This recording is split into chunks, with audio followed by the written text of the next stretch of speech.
À toutes. Bonjour à toutes et à tous. Bienvenue à ce webinaire. Merci Sadatou, collègue de travail, et Julia qui va prendre la parole tout de suite après moi. En fait, le webinaire d'aujourd'hui s'inscrit dans le cadre du projet TRACE de la TCRI. Donc, en 2019, la TCRI a reçu le mandat du ministère des Femmes, de l'Égalité et des Genres pour mener ce projet d'une durée de 4 ans. Le projet TRACE a comme objectif d'accroître et d'améliorer l'accessibilité et l'adaptabilité des services et des interventions aux femmes réfugiées et migrantes ayant été exposées à des violences genrées en contexte pré-, péri- et post-migratoire, de développer un modèle de pratique adapté aux besoins et aux réalités spécifiques de ces femmes en intégrant leur stratégie de résistance, en pérennisation de logiques, de pratiques et outils d'intervention qui mettent les femmes concernées au centre des réflexions et des interventions. Donc, excusez-moi, grosso modo, le projet TRACE a comme activité de tenir compte d'un cadre d'évaluation participatif et féministe de par la réalisation d'entrevues menées auprès d'une vingtaine d'intervenants et d'une vingtaine de femmes immigrantes, demandeuses d'asile et femmes à statut précaire. Donc, ces entrevues, ces entrevues qui ont été réalisées, qui sont encore en cours pour ce qui a trait aux femmes, ils nous permettent de compléter une analyse des besoins auprès des organismes qui desservent, qui offrent des services à ces femmes ayant un parcours de refuge. Donc, ces analyses de besoins vont nous permettre la réalisation d'activités, dont le webinaire qui a cours actuellement, et des activités de sensibilisation à destination des membres de la TCRI. Donc, ce webinaire d'aujourd'hui fait partie d'une série de webinaires qui vous propose ce projet axé sur les réalités complexes des violences genrées ciblant les femmes. Donc, pour ce faire, plusieurs thèmes vont être abordés tout au long de notre programmation cet automne et cet hiver, l'hiver prochain, afin de s'informer et de se former ensemble pour mieux adapter nos pratiques d'intervention ou d'accompagnement. Depuis, le projet va mettre en place des espaces dédiés aux femmes, des espaces sécuritaires, excusez-moi, ou des safe spaces, ainsi que des activités pour et avec elles, en partenariat avec les organismes membres et en lien avec la communauté d'échange ou les communautés d'échange que nous mettrons en place. Et cette communauté d'échange, qui va être composée d'intervenants et d'intervenants professionnels, va permettre le co-développement avec les femmes d'outils d'intervention spécifiques à l'intention des intervenants qui agissent auprès des femmes concernées. Donc, les femmes sont au cœur du projet TRACE. Et je passe la parole à ma collègue Julia. Merci, Kesna, et bonjour à toutes et à tous. Je m'appelle Julia Tischer et je suis l'agent de recherche pour le projet TRACE à la TCRI. Et je vous souhaite la bienvenue au premier webinaire de cet automne dans le cadre du projet TRACE, travail temporaire, travail domestique, lieu de violence pour les femmes. Donc, cet après-midi, le webinaire va se dérouler dans 5 parties. Les premières 2 sections vont démystifier plus des aspects théoriques. Donc, on va voir les différents statuts et programmes de l'immigration temporaire et les types et formes de violences observées. Donc, la première présentation va dresser le portrait des différents statuts temporaires, spécifiquement les programmes qui encadrent le travail temporaire au Québec. Et la deuxième présentation va faire un survol des différentes formes de violences observées dans le cadre du travail temporaire. Ensuite, on va avoir une pause de 10 minutes à 14h40. On va bienvenir les interprètes. Ensuite, on va voir 2 présentations avec 3 panélistes qui vont nous présenter les réalités des femmes ayant un statut de travailleuse temporaire. Alors, notre troisième présentation va être sur les réalités, les enjeux et les défis du travail saisonnier agricole, des femmes sans statut et des femmes recrutées au sein des agences de placement. Et nos panélistes aussi vont nous parler de la mobilisation des femmes et de leurs actions et de leurs expériences. Et ensuite, notre dernière panéliste va nous présenter les réalités et les enjeux et les défis des femmes travailleuses domestiques particulièrement, ayant un statut temporaire. On va ensuite avoir un espace plus comme interactif à la fin, qui commence avec une période de questions formelles aux panélistes. Alors, on va ouvrir le clavardage et nos micros. Et cette période de questions va être suivie par un espace de partage pour le public, animé par notre collègue Marie-Claire Roufagari. où on va pouvoir échanger sur les leviers utilisés pour améliorer les interventions auprès des femmes travailleuses temporaires qui vivent les violences dans leur lieu de travail. Et aussi, on va pouvoir échanger sur les réalités et les besoins des intervenantes des professionnels. Et avec ça, je donne la parole à ma collègue Christine Amélie encore, qui va introduire nos premières deux panélistes. Merci, Julia. Donc, dans le cadre de cette première présentation, en fait, je vais laisser la parole à nos deux premiers panélistes qui vont dresser, c'est ça, le portrait, voire démystifier à la fois l'immigration temporaire, mais également les programmes qui encadrent le travail temporaire effectué par celle-ci. Il s'agit d'abord de M. Cheol-Ki Youn du Centre des travailleurs et travailleuses immigrants, soit le CPI, organisme de défense des droits des travailleurs et travailleuses immigrants. Depuis 2015, il effectue notamment l'analyse des politiques publiques et rédige les plaidoyers issus de ces analyses à destination des membres de l'organisme. Il fera cette présentation avec notre collègue de la TCRI, Mme Émilie Bouchard. Mme Bouchard est à l'emploi de la TCRI depuis 2018 comme coordonnatrice du réseau national des organismes spécialisés dans l'intégration en emploi des nouveaux immigrants, soit le ROCIMI, et elle est également coordonnatrice du RORIC, soit le réseau des organismes de régionalisation de l'immigration. Alors, je vous laisse la parole. Oui, merci, Kesna. Bonjour tout le monde. Donc, bienvenue à ce webinaire organisé par Trace. Donc, je suis avec mon collègue du CTI, Cheol-Ki. Bonjour, Cheol-Ki, si tu veux saluer l'auditoire. Oui, bonjour tout le monde. Donc, cette partie du webinaire est plus théorique. On va vous démystifier les programmes, mais inquiétez-vous pas, vous allez avoir une partie plus pratique avec les différents orateurs là, qui vont suivre. Nous, on ne vise pas à tout donner les détails parce qu'on pourrait passer 3 heures juste sur les programmes et les statuts temporaires, mais en fait, on veut vraiment juste mettre la table pour qu'on ait une meilleure compréhension de ce qui va suivre pour les prochaines panélistes. Donc, Edge, si tu veux aller à la diapo suivante. Donc, qu'est-ce qu'on parle comme statut quand on parle de statut temporaire? Bien, on parle de travailleurs étrangers temporaires qu'on appelle souvent des migrants. Les étudiants étrangers aussi sont parmi les migrations temporaires et aussi les visiteurs. Donc, nous, on va s'attarder plus en détail aux travailleurs étrangers, aux migrants aujourd'hui. Prochaine diapo. Donc, qu'est-ce que c'est que l'immigration temporaire? Bien, c'est quelqu'un qui est vraiment ici un résident temporaire, un étranger, mais qui est légalement autorisé à entrer au Canada pour des fins temporaires. Donc, il y a une date limite sur son permis de travail ou d'études. Donc, comme je disais, ça peut être un étudiant, un visiteur, ça peut être un travailleur.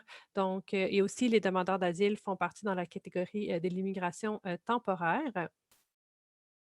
Prochaine diapo. Donc, au niveau des chiffres, les statistiques peuvent peut-être être très frappantes pour vous, mais les résidents temporaires sont plus élevés au Québec que les résidents permanents. Par exemple, dans la dernière année, en 2020, il y a eu seulement 25 225 personnes qui ont obtenu le statut de résident permanent. C'est aussi dû à la pandémie COVID-19, mais on voit que de plus en plus dans les dernières années, bien, le nombre de résidents temporaires des gens qui avaient un permis de travail ou d'études étaient plus nombreux que ceux avec une résidence permanente. Donc, c'est vraiment une orientation gouvernementale d'avoir plus de résidents temporaires pour combler, par exemple, des besoins de main-d'œuvre.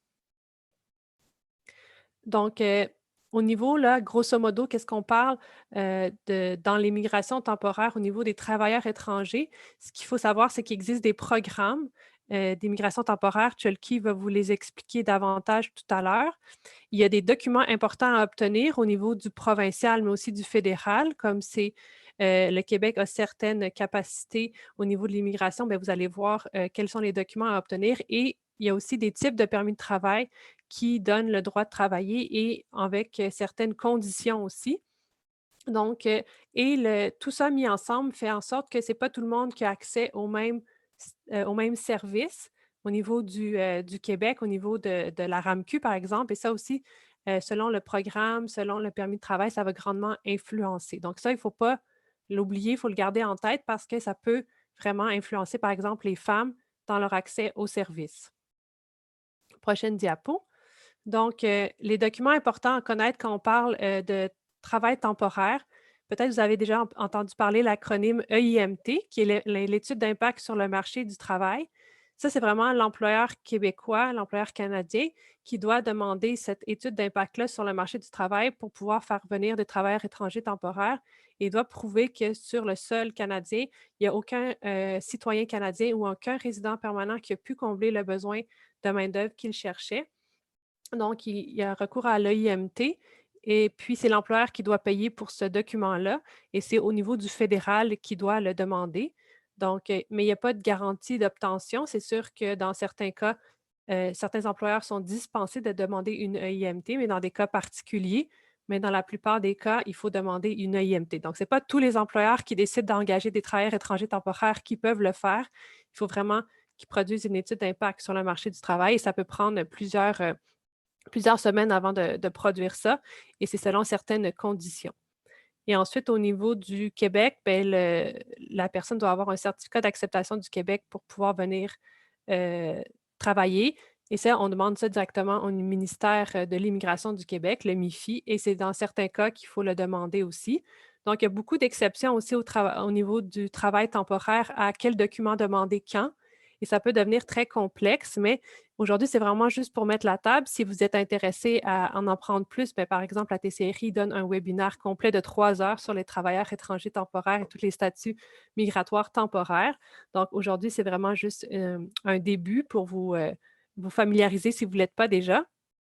Et enfin, le dernier document qui est vraiment important à connaître, c'est le permis de travail, en fait, qui donne le gouvernement fédéral et puis qui donne sur le permis de travail les conditions pour la personne qu'elle puisse exercer son emploi.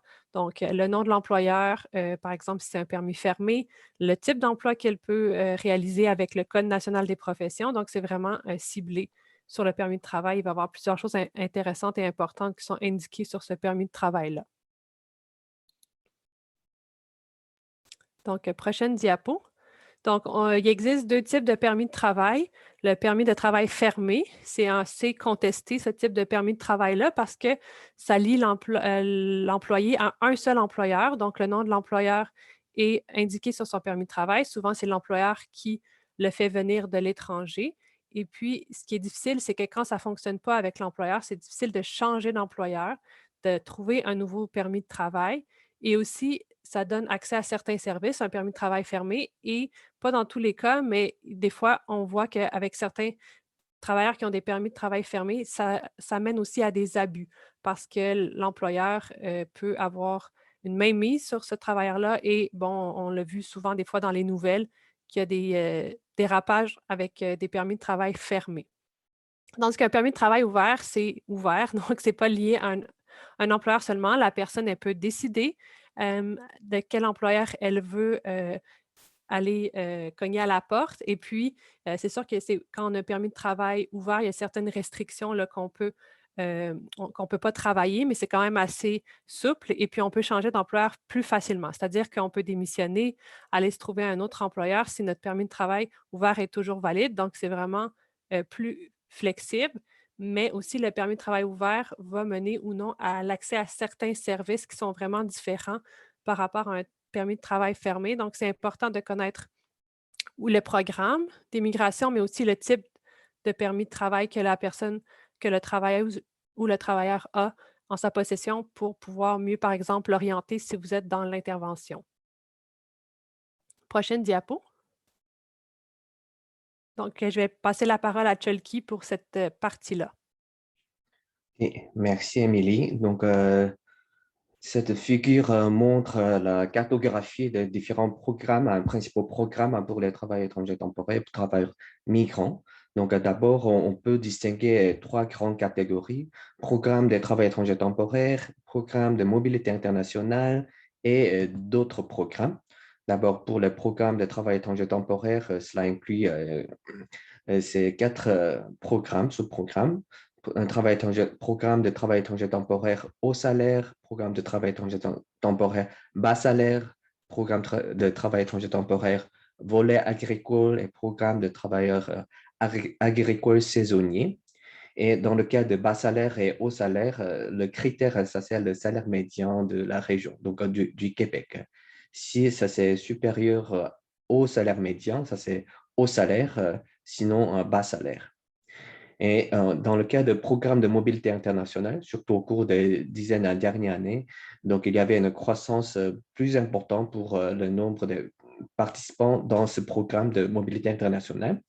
Donc, en fait, il y a plus d'autres programmes, mais les programmes qu'on constate plus souvent, ça c'est entente libre-échange, donc basé sur l'entente bilatérale ou multilatérale, et permis vacances-travail, et permis post-diplôme, donc après avoir terminé ses études ici, et ensuite conjoint des étudiants internationaux ou de travail étranger temporaire.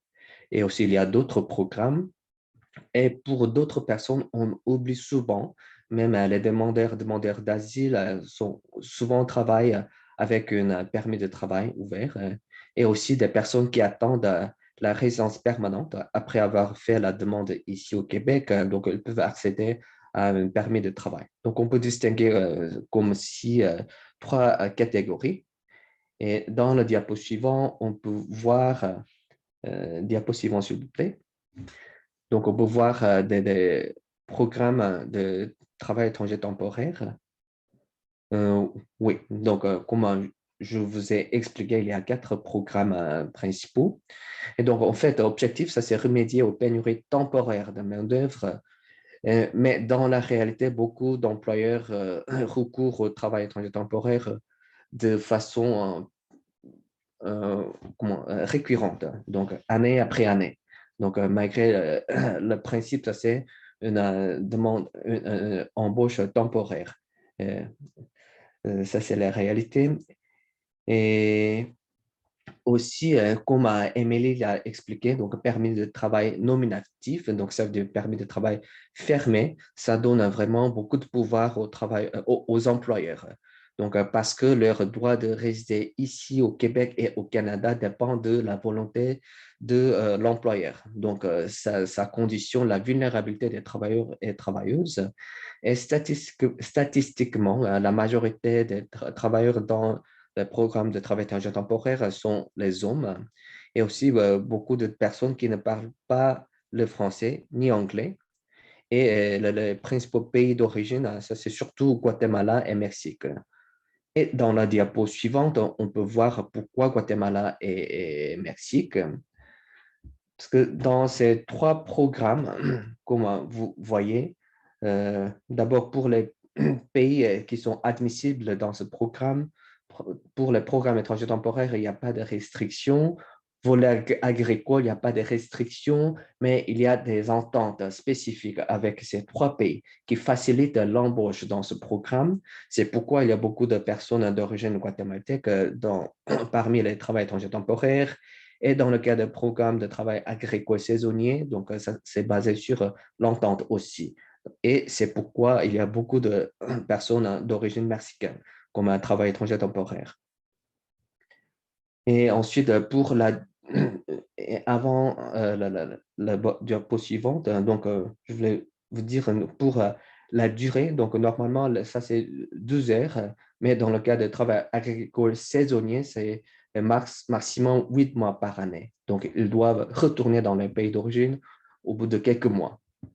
Okay, merci. La diapo suivante. Et aussi dans le cas des travail aides familiaux, donc le programme des aides familiaux résidents n'existe plus. Et ces personnes qui travaillent comme aides familiaux sont admis dans ces 2 programmes différents, donc un programme de travail étranger temporaire, soit bas salaire ou haut salaire. Donc, il y avait un changement depuis 2014. Diapo suivante. Et pour le programme de mobilité internationale, donc en fait, ça c'est beaucoup plus compliqué et il y a beaucoup de différences d'un programme à l'autre parce que surtout, souvent, beaucoup de programmes de mobilité internationale est basé sur l'entente avec certains pays spécifiques. Donc, ça dépend de l'entente. Les conditions sont différentes. Mais les personnes qu'on voit beaucoup plus, ça c'est plutôt les permis vacances-travail, permis post-diplôme et les conjoints. Donc, ce ne sont pas basés sur l'entente. Et donc, le processus est moins compliqué parce qu'il n'y a pas d'imposition de IMT ou certificat d'acceptation du Québec. Et ici, on peut voir donc, la proportion des femmes est beaucoup plus élevée que le programme de travail étranger temporaire. Et aussi beaucoup de personnes qui parlent déjà le français. Et diapo suivant. Donc, alors, pour le programme de mobilité internationale, donc surtout pour ces 3 programmes, donc, ce sont les permis ouverts, donc leurs conditions sont un peu meilleures que le travail étranger temporaire qui sont soumises à une relation vis-à-vis de leur employeur qui peut décider la validité de leur permis. Pas décider, mais influencer significativement de la validité de leur permis. Donc, les conditions sont généralement un peu meilleures que les travailleurs étrangers temporaires dans le programme de travail étranger temporaire, mais toujours, ils font face à des différents problèmes en tant que personne avec un statut temporaire. Suite à la diapo suivante. Et pour les autres situations, donc comme je l'ai dit, pour les demandeurs et demandeurs d'asile, ils peuvent obtenir un permis de travail ouvert lors du traitement de leur demande d'asile et en attendant la résidence permanente, après avoir complété la demande de résidence permanente, donc évidemment après l'obtention de certificat de sélection du Québec et après avoir complété la demande de résidence permanente, et si cette personne reçoit une confirmation que votre demande, vous avez déposé tous les documents nécessaires. Donc, ce n'est pas la confirmation de l'obtention de résidence permanente, mais ça, c'est un type de confirmation de résidence, de la réception de la demande. Donc, avec ça, on peut faire la demande d'un permis de travail ouvert. Et aussi, on attend d'autres personnes dans l'entente de résidence permanente peuvent obtenir un permis de travail. Et diapo suivante. Et ça serait Émilie. Donc, je vous laisse parole à Émilie. Oui, donc cette diapo-là, c'est juste pour vous résumer, grosso modo, en fait, quelles instances gouvernementales au niveau fédéral et provincial interviennent à quel moment et pour quel, par exemple, document.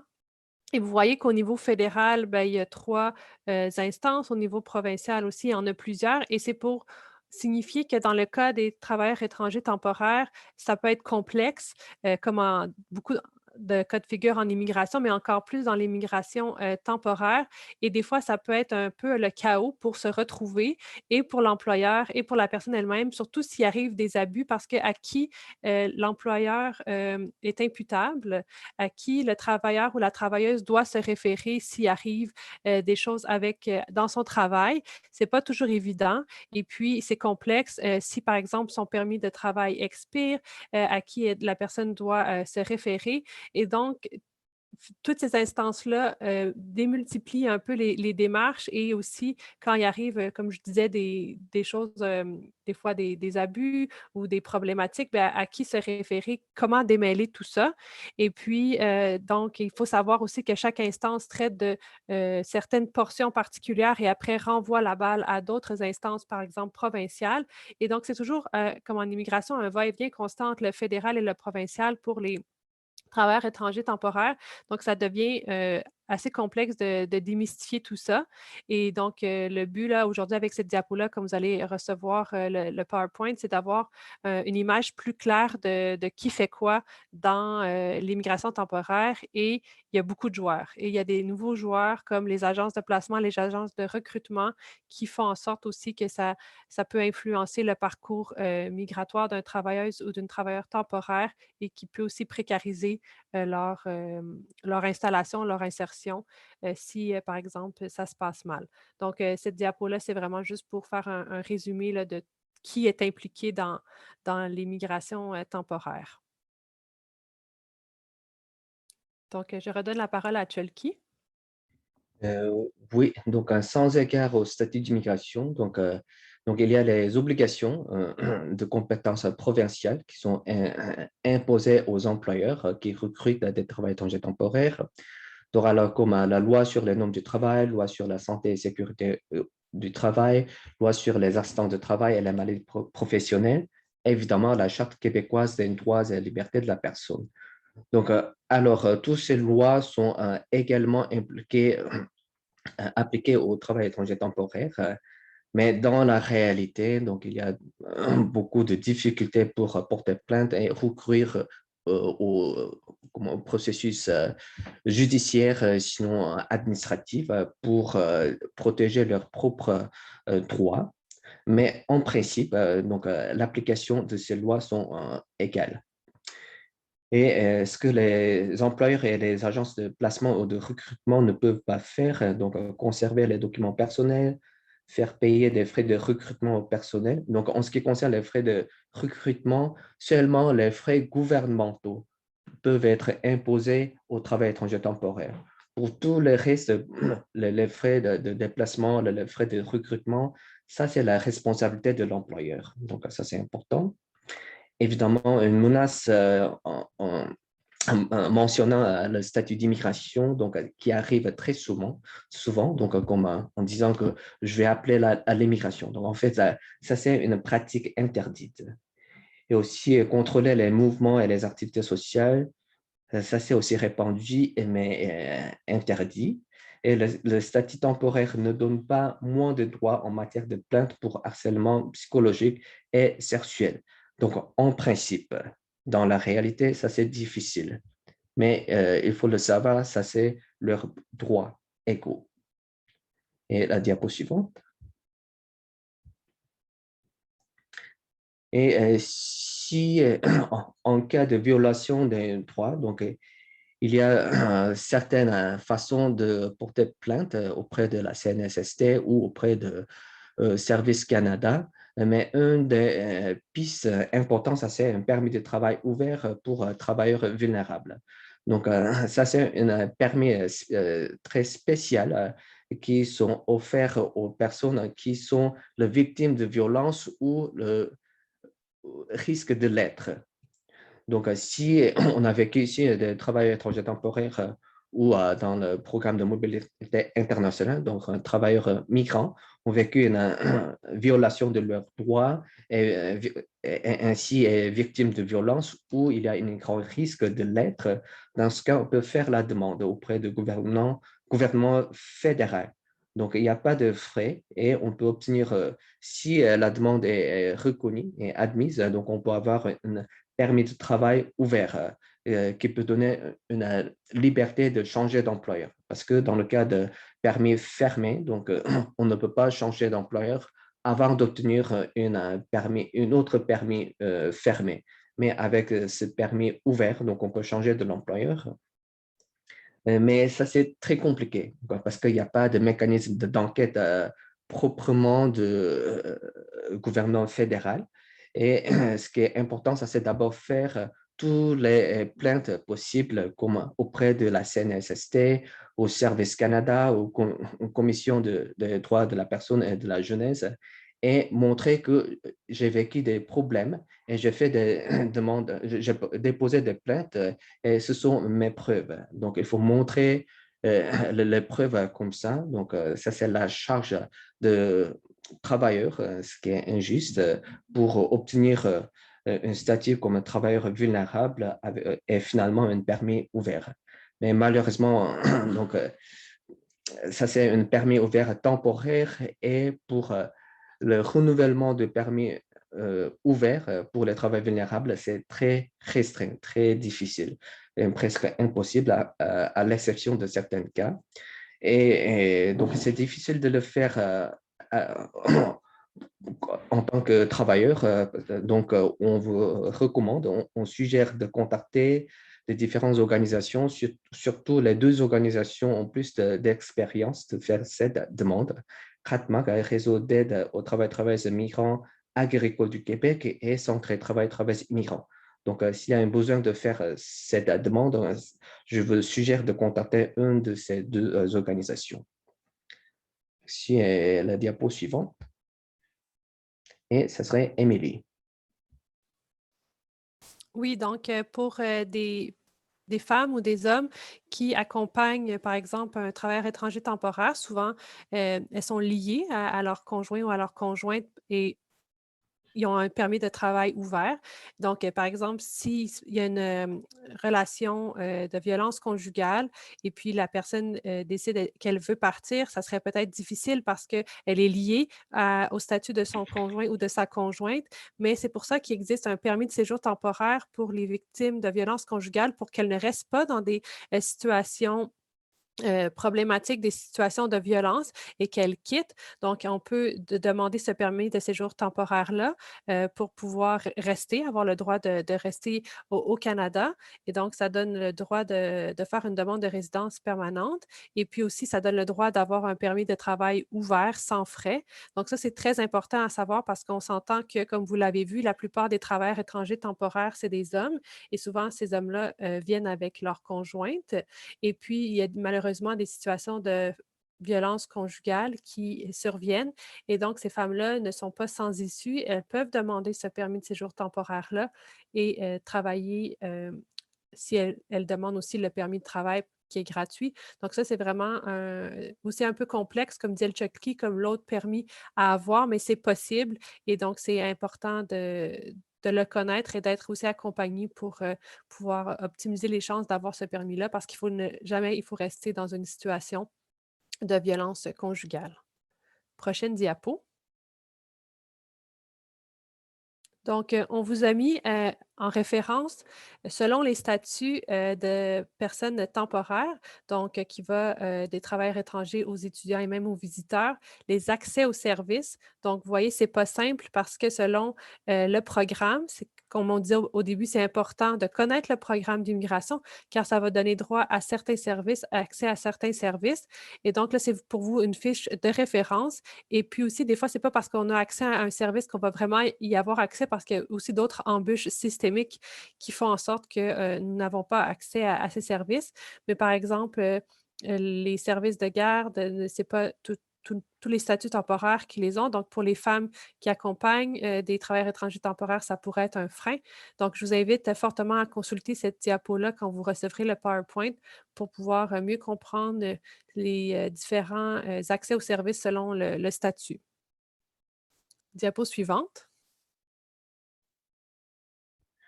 Oui, donc ce sont quelques questions. J'ai préparé quelques statistiques pour montrer la situation des femmes migrantes, surtout dans le travail, mais en fait, il faut reconnaître, donc les données sont très limitées.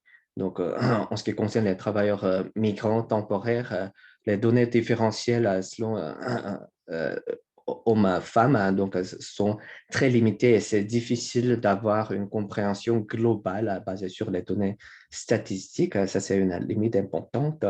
Comme vous voyez, donc surtout dans le cas de programmes de travail étranger temporaire, la proportion des hommes est beaucoup plus élevée que les autres catégories et aussi peu spécialisés. Donc, les emplois peu spécialisés représentent la majorité des emplois occupés par des travailleurs étrangers temporaires dans le programme de travail étranger temporaire. Donc, ils se trouvent dans des conditions plutôt précaires et vulnérables. Et la dernière diapo. Donc, oui, donc c'est les emplois au Canada où les femmes sont représentées. Donc, pour ce secteur d'emploi, donc soit migrants ou non migrants, donc les femmes sont beaucoup plus représentées, donc surreprésentées, donc plus de 80% sont des femmes dans ce secteur. Et on peut voir, donc il y a un besoin donc, constant de travailleurs migrants dans le cadre d'aide familiale, donc dans ces deux emplois en dernier lieu. Donc, le besoin, c'est constant. Donc, ça, c'est important pour assurer une vie familiale. Donc, la société canadienne et québécoise dépend en grande partie de la main-d'œuvre migrante. Et aussi, on peut voir dans le cas de secteurs de santé, parce que surtout avec la pandémie, on peut constater une croissance importante des travailleurs migrants dans ce secteur-là, surtout pour les préposés bénéficiaires. Et donc, ce sont des chiffres pour l'ensemble du Canada, mais surtout, donc, la grande majorité viennent ici au Québec. Donc, avec tous ces programmes, tous ces changements récents, avec le nouveau programme de recrutement comme infirmière, donc il y aura une croissance qui est déjà prévue dans ce secteur-là des travailleurs migrants temporaires avant d'obtenir la résidence permanente. Donc, ça, c'est la réalité qu'on doit bien suivre, être vigilant. OK, merci. Donc, ce sont notre présentation pour la première session. Donc, si vous avez des questions, donc, on est prête à donner des réponses. Merci. Merci, Shiolki et Émilie. On a peut-être le temps, 2 minutes, 2-3 minutes pour répondre à des questions. Est-ce que, Erika, est-ce qu'il y a des questions dans le chat? Oui, est-ce que tu aimerais que je les lise? Oui, s'il te plaît. Oui, donc la première, c'est si la personne est déjà au Canada et veut obtenir un nouveau permis de travail fermé, par exemple, et que l'employeur charge des frais pour payer l'avocat, est-ce que c'est légal? Donc, je peux donner la réponse. Donc, ça, c'est illégal. Donc, si ce travailleur recourt à un avocat, donc, de son côté, avec sa volonté, donc, on peut payer les frais d'avocat, mais dans le cas de l'employeur, c'est interdit. Donc, on ne peut pas payer les frais de recrutement pour les agences pour l'employeur. Et aussi, si l'employeur recourt à un avocat d'immigration, ça, c'est la responsabilité de l'employeur. On ne peut pas la charger au travailleur. Parfait, merci. Il y a aussi une question concernant l'aide juridique. Est-ce que c'est ouvert, les personnes à ce statut temporaire ont accès à l'aide juridique? Oui, je peux répondre à cette question-là. En fait, c'est pas vraiment selon le statut, mais c'est plus en fait selon le revenu annuel de la personne. Donc, il faut s'assurer de correspondre au revenu annuel de l'aide juridique pour pouvoir y avoir accès.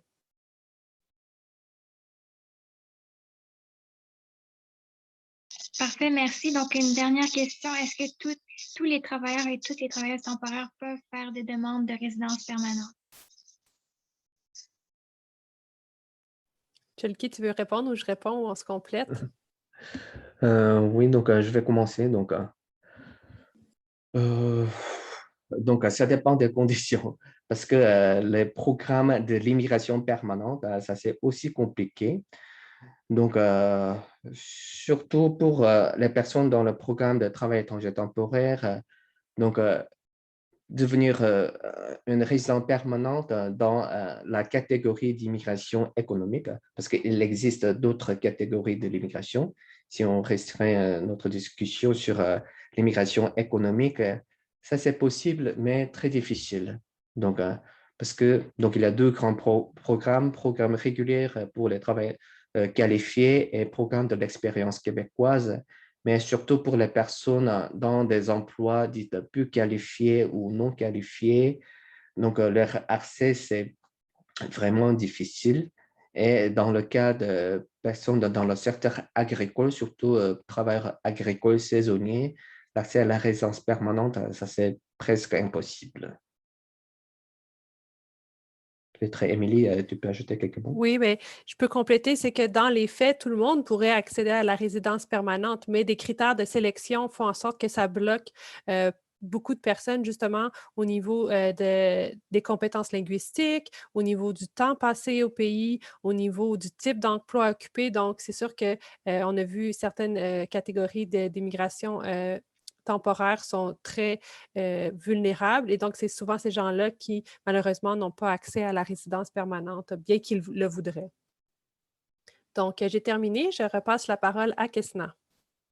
Merci, Shiolki. Merci, Émilie, pour cette très instructive présentation. Maintenant, je vais passer la parole à ma collègue Sadatou. Merci, Kesla. Alors, nous allons parler des types de violence, des formes de violence et de l'idée d'essayer de démystifier toutes ces formes de violence, de les rendre visibles aussi. Je vais commencer par parler du projet TRACE, de son intitulé. Le titre, c'est « La violence fondée sur le sexe », entre parenthèses VFS, vécu en contexte pré- et péri-migratoire, les impacts sur les parcours et l'adaptation des femmes immigrées et réfugiées installées au Québec. Alors, nous, au niveau du projet, nous avons eu beaucoup de discussions autour de ces notions-là, de violence fondée sur le sexe ou bien sur le genre.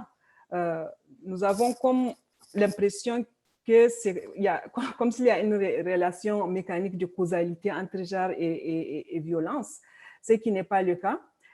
Et suite à nos réflexions, nous avons vraiment privilégié d'utiliser désormais violence genrée, ciblant les femmes, pour être plus proche en fait des réalités et puis pour pouvoir donner, pour que ça ait un sens vraiment, puisque les femmes sont réellement ciblées par des violences du fait de la manière dont dont nous organisons nos sociétés. Et ces violences-là, en fait, nos sociétés telles que nous les organisons actuellement et peut-être depuis très, très, très longtemps, créent les conditions de vulnérabilisation, de contrôle et de restriction de droits qui rendent possible l'existence de catégories potentiellement agresseurs ou agressés. Donc, pour le moment, nous ciblons, nous parlons plus de violences genrées ciblant les femmes dans nos communications. Le titre du projet reste le même administrativement, nous n'allons pas le changer, mais nous n'évoquerons pas violence fondée sur le sexe, par exemple. C'est une invitation aussi à tout le monde de continuer la réflexion pour avoir quelque chose de plus précis, qui ait un sens aussi pour les femmes.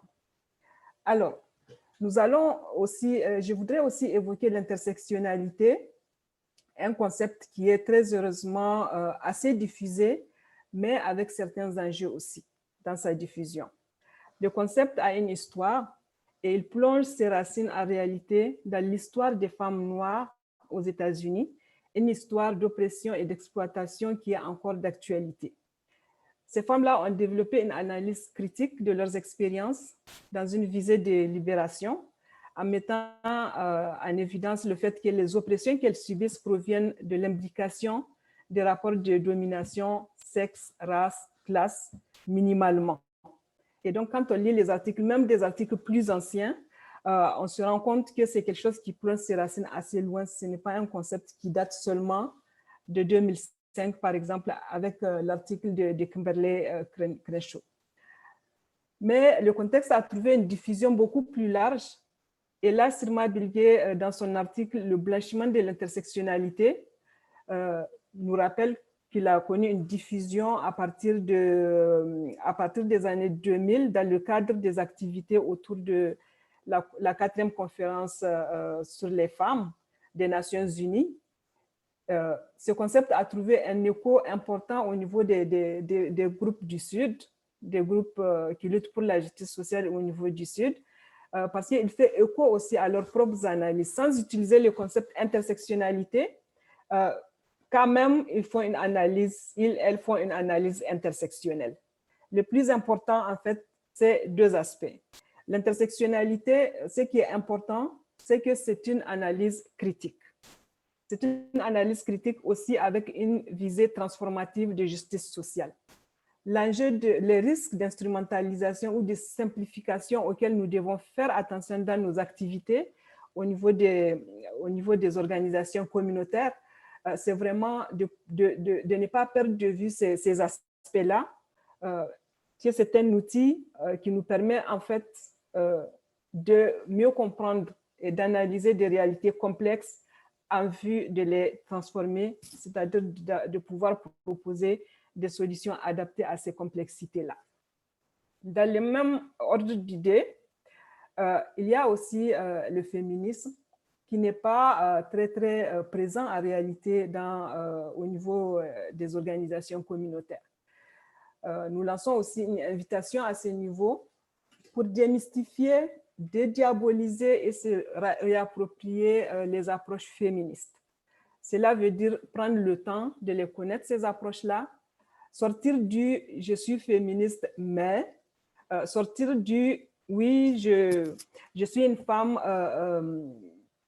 qui lutte, je suis une femme qui se tient debout, mais je ne suis pas féministe ». Donc, sortir de tous ces stéréotypes-là pour se réapproprier ces approches féministes-là. Parce que les femmes, comme je disais tantôt, depuis très longtemps, et un peu partout dans le monde, subissent des injustices multiformes. Le féministe, en réalité, c'est une action de résistance individuelle et collective qui est présente dans toutes les sociétés. Ainsi, les théories féministes qui se sont développées en Occident, dans le cadre du mouvement féministe, on peut dire à partir des années 70, ces théories féministes-là ont permis de nommer des réalités vécues par les femmes et ont fait avancer les connaissances conduisant à certains changements. Conjuguer ces analyses-là critiques, produites par ces femmes-là, avec des analyses critiques aussi que les femmes des groupes dominés ont produites, notamment les approches coloniales et décoloniales, nous donne des outils pertinents de travail au niveau du milieu communautaire pour l'amélioration des conditions de vie des femmes qui viennent s'installer avec leur famille au Québec. Alors, il y a aussi le travail domestique. Le travail domestique, c'est un aspect qui n'est vraiment pas beaucoup questionné. Le travail domestique de soins et de prise en charge des personnes qui nécessitent des soins au sein des familles et au sein de la société plus globalement incombe encore et toujours principalement, sinon complètement aux femmes. Et il est conçu comme naturellement dévolu aux femmes, une conception que nous-mêmes, nous avons profondément intériorisée. C'est l'un des aspects de la division genrée du travail entre les femmes et les hommes, imbriqué avec les rapports de classe et de race qui reproduit les inégalités de genre et conforte aussi les inégalités entre les femmes au sud et entre les femmes du sud et du nord. Donc, au niveau, en fait, tous ces enjeux-là, nous, au niveau du projet Trace, nous les prenons en compte. Nous prenons en compte l'aspect de garder l'aspect critique, analytique, et aussi l'aspect de travailler en co-développement avec des pratiques qui vont être adaptées. C'est pourquoi la vision du projet Trace est celle d'un accompagnement des femmes qui renforce leur stratégie de survie et de vie face aux violences intersectionnelles, des rapports sociaux, sexe, race, classe, minimalement, dans leur installation au Québec. C'est une vision qui s'inscrit dans la voie exprimée par la TCRI également, celle de la défense des droits des personnes réfugiées, immigrantes et sans statut, à une citoyenneté pleine et entière au sein de la société québécoise dans laquelle elles résident et travaillent continuellement. Alors, la ligne directrice du projet, c'est vraiment les approches féministes, intersectionnelles, décoloniales et aussi l'approche par les droits. Voilà ce que je voulais vous dire. Et donc, c'est vraiment une invitation à plus de réflexion pour qu'on puisse s'approprier ces approches-là dans le cadre de notre travail. Je vais donc céder la parole à ma collègue Kesna. Merci beaucoup, Sadatou. Effectivement, moi, en fait, quand on parle de violence, faut encore savoir de quoi on parle. Et je vais faire un survol parce que sachez que dans le cadre du projet Trace, plusieurs webinaires, nos webinaires vont être ceux qu'on va proposer cet automne et l'hiver prochain seront axés sur les types et les formes de violence subies par les femmes immigrantes touchées par ce projet. On entend de plus en plus parler, comme ma collègue Sadatou vient de dire, de violences genrées ciblant les femmes. On a qu'à penser au nombre effarant de féminicides que connaît le Québec cette année particulièrement, alors qu'il ne s'agit pas d'un phénomène qui est isolé de ce qui s'observe ailleurs dans le monde. Elles sont davantage mises en lumière, je pourrais dire, voire exacerbées, avec l'arrivée des mesures de confinement, des restrictions à la mobilité, de l'isolement accru et le stress, l'incertitude économique amplifiée par la pandémie COVID-19. La violence à l'égard des femmes et des filles fait partie des atteintes aux droits de la personne les plus communes et les plus fréquentes dans le monde et ce qui se produit dans toutes les sphères de leur vie. La violence contre les femmes s'inscrit dans un vaste continuum, le continuum de violence, d'intimidation, de la traque, la violence dans les fréquentations, la violence sexuelle, la violence, l'exploitation financière, la traite des personnes, le viol, jusqu'aux homicides, aux meurtres et aux formes de violence qui font partie de ce continuum dont le genre est un déterminant clé. Dans le contexte de la violence intime, les femmes sont en effet 2 fois plus susceptibles que les hommes de déclarer avoir été étranglées, avoir été battues, avoir été menacées avec un couteau ou une arme à feu ou agressées sexuellement. Et qui plus est, les femmes et les filles représentent près de 70% des victimes de violences familiales. Il va sans dire que, comme on l'a vu tout à l'heure, les rapports sociaux inégalitaires vont complexifier les parcours migratoires des femmes et sont à l'origine de plusieurs formes de violences qu'elles peuvent vivre.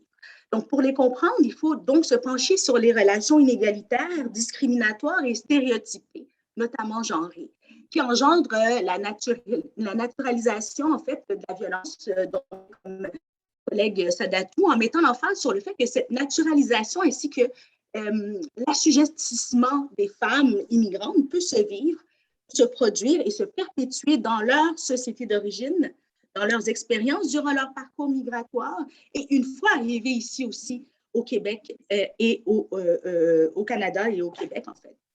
Donc, l'enchevêtrement des inégalités, de ces inégalités-là et l'intersection des différents systèmes d'oppression qui participent à cette exacerbation des violences qu'elles peuvent subir dans le domaine spécifique du travail, et ce, dans un contexte où l'accès au travail leur est souvent restreint, où elles sont cantonnées dans des emplois qui sont historiquement féminins, précaires et dévalorisés. Sans oublier l'exposition à différentes formes de violence directes.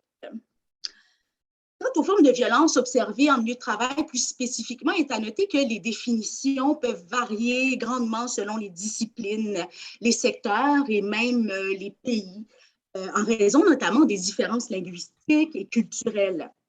Dans notre société québécoise, par exemple, on est de plus en plus familier avec des termes tels les agressions, les menaces, l'intimidation qui surviennent dans toutes les sphères de la vie, donc également en milieu de travail. Il n'existe pas de définition globale, intégrale ou absolue de ce qui constitue en fait la violence en milieu de travail. Mais dans la mesure où on observe la violence sous la lorgnette d'un continuum de violence, je pourrais reprendre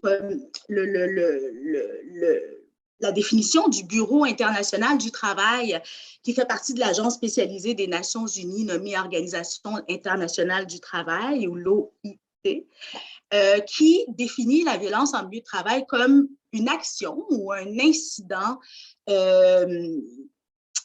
ou un comportement qui s'écarte d'une attitude qui est jugée comme étant raisonnable, pour lesquelles une personne est attaquée, menacée, lésée ou blessée dans le cadre ou du fait direct de son travail. Donc, la violence en milieu de travail peut prendre différentes formes qui ne sont pas mutuellement exclusives, dans le sens où plusieurs formes peuvent être comprises sous une autre forme. Par exemple, le harcèlement psychologique en milieu de travail peut comprendre de la violence sexuelle ou verbale. C'est ça qu'on va un peu décortiquer, mais vraiment survoler là, parce que sachez que nous allons élaborer des formations beaucoup plus spécifiques et beaucoup plus pratiques aussi en termes d'intervention pour les personnes qui ont, par exemple, à recevoir un témoignage quand on est intervenant ou quand on est professionnel, quand on reçoit un tel témoignage ou un tel dévoilement d'une personne, comment on appréhende ça et comment on accompagne les personnes qui en subissent et comment on évite de reproduire de telles violences parce que ces violences sont également au niveau structurel. Donc, de manière globale, la violence physique, bon, c'est l'usage de la force physique qui peut être employée contre une personne ou un groupe de personnes, qui peut causer un préjudice soit sur le plan physique, sexuel ou même psychologique. Donc, on parle de coups avec les mains, les pieds, des gifles, des morsures, etc. Donc, sont inclus et reconnus dans cette forme de violence toutes les menaces aussi de cette violence physique qui sont punissables au Canada par la loi criminelle ainsi que la loi sur les normes du travail qui reconnaît que les menaces de violence peuvent engendrer des conséquences graves sur le plan psychologique. Quand on parle de violence psychologique, la violence psychologique réfère ici au harcèlement psychologique étant le terme officiel reconnu notamment par la loi sur les normes du travail et dans plusieurs législations canadiennes. Dans plusieurs pays européens, ils vont parler de harcèlement moral comme en France ou en Belgique. C'est ce terme qui est plus utilisé. Donc, de manière globale, il s'agit d'actions de conduite répétées ou qui sont dirigées contre une ou un travailleur ou une travailleuse ou comme contre un groupe de travailleurs ou travailleuses. Ces actes sont non désirés par la personne ou les personnes qui en sont victimes et ils peuvent être commis délibérément ou même inconsciemment, mais qui entraînent manifestement, de toute évidence, de l'humiliation, une offense ou engendrer un environnement de travail qui devient néfaste pour la personne qui le subit. Donc, la loi sur les normes du travail reconnaît cette définition de répétition de ces actes en y ajoutant la possibilité qu'un seul acte, un événement unique, une seule fois, puisse constituer un événement grave et avoir des répercussions à long terme sur l'intégrité psychologique ou physique d'une personne.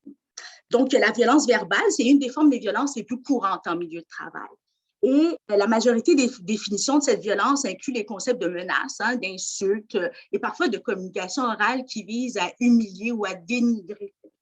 Donc, il est important de noter que les études qui se sont intéressées à la perspective de genre dans la manifestation de la violence verbale en milieu de travail révèlent qu'il n'existe pas de nette différence ou de différence notable entre le genre des personnes qui en sont victimes. On parle de harcèlement sexuel maintenant pour indiquer un comportement qui est non désiré et qui est à connotation sexuelle. Donc, on revient à la notion de harcèlement tout à l'heure. Ce sont des comportements qui s'expriment, harcèlement psychologique, on parlait tout à l'heure, désolé, qui s'expriment de manière physique, verbale ou non verbale et qui sont à connotation sexuelle. Donc, il s'agit également de comportements fondés sur le genre et sur le sexe qui portent atteinte à la dignité des femmes ou des hommes qui les subissent, parce que des hommes aussi peuvent en subir. Toutefois, on sait que ce sont les femmes qui sont les plus visées par ce type de comportement. Donc, ce sont des comportements qui, en fait, par ce comportement ou par le rejet de tels comportements ou la soumission à de tels comportements, ça affecte le travail et l'environnement de travail de la personne qui en est victime en le rendant intimidant, hostile ou humiliant. Et le harcèlement discriminatoire, c'est une forme de harcèlement psychologique dirigé contre une personne en raison des motifs discriminatoires tels que reconnus, les motifs de discrimination reconnus par la Charte des droits et libertés, notamment la couleur, le genre, la race, le sexe, l'identité, l'expression de genre, la grossesse, l'orientation sexuelle. Cependant, même si la discrimination et le harcèlement fondés sur l'origine ethnique ou la race sont interdits dans plusieurs pays, comme on le sait, l'efficacité de telles mesures de protection est rarement étudiée. Et les études qui existent montrent que les minorités ethniques sont plus souvent exposées au harcèlement et à la discrimination, bien entendu. Et la violence à caractère criminel en milieu de travail, elle, en fait, on peut dire qu'il s'agit de comportements qui sont reconnus par la loi criminelle, notamment la violence physique, y compris, bon, c'est sûr que l'expression ultime est l'homicide, notamment, mais il existe diverses formes d'agression aussi qui sont punissables par la loi criminelle à proprement parler, dont la violence, les menaces de violence aussi qui peuvent avoir un caractère criminel. Donc, pour terminer aussi, on parle de violence systémique et structurelle. Bon, la violence systémique réfère à la violence induite par la manière dont le travail est organisé. Ce qui veut dire que la structure de l'organisation présente des caractéristiques qui rendent les travailleurs, les travailleuses susceptibles de vivre ou de commettre aussi des actes de violence. Par exemple, quand on parle de structure, la manière dont la structure de l'organisation est organisée, on parle de charge de travail trop élevée, de faible degré d'autonomie décisionnelle notamment, de faible statut hiérarchique de pouvoir pouvoir d'agir dans le cadre de son travail, ou de procédures de travail rigides et de faible soutien relationnel aussi sont parmi des conditions qui sont néfastes pour la santé, qui peuvent être néfastes pour la santé physique et psychologique des travailleurs et travailleuses. Et qu'en est-il lorsque ces travailleurs et travailleuses sont des personnes immigrantes à statut précaire et sans statut? Qu'est-ce qu'il en est quand ces personnes-là sont des femmes, la plus forte raison? Voilà l'objet de ce qui sera présenté par nos prochains panélistes qui vont relater en fait le vécu de ces femmes-là directement observé sur le terrain tout de suite après la pause. Merci.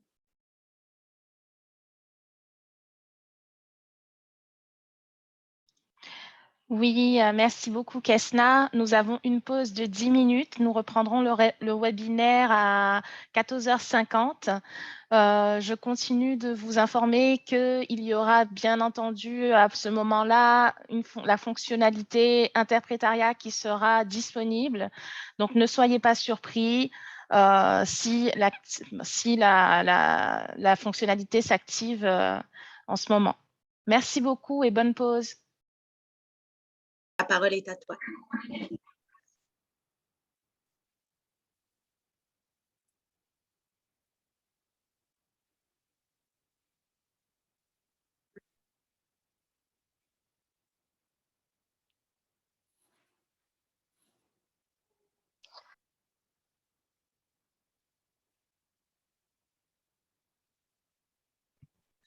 Alors, bonjour.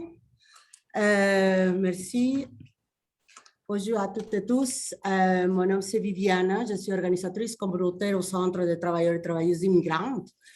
Aujourd'hui, je vais vous rencontrer un peu qu'est-ce que je trouve sur la réalité que subissent les femmes agricoles. Et aussi, ma collègue va vous raconter qu'est-ce qui passe avec la situation et la réalité des travailleuses sans statut. Alors, on passe à la diapo suivante, s'il vous plaît. Et voilà, moi, j'aimerais vous raconter un peu et faire une pause pour s'arrêter et savoir d'où est-ce qu'ils viennent les travailleuses agricoles. Pourquoi s'inscrire dans le programme? Alors, il faut comprendre la réalité de cette femme ailleurs, c'est-à-dire de Guatemala, l'Honduras, le Mexique et aussi à l'Afrique, plusieurs pays de l'Afrique comme le Congo. Et c'est quoi, qu'est-ce qui provoque la migration forcée? Nous, on parle d'une analyse de la migration forcée. Et le rôle du Canada avec les industries, les compagnies étrangères, comme les projets de l'industrie hôtelière, textile, les entreprises minières et les projets hydroélectriques. Alors, où le Canada est le numéro 1 sur les entreprises minières ailleurs, partout le monde. Alors, qu'est-ce que ça passe là? C'est avec l'exploitation de minières et tous les projets hydroélectriques et toutes les entreprises étrangères qui créent la contamination, la destruction des sols.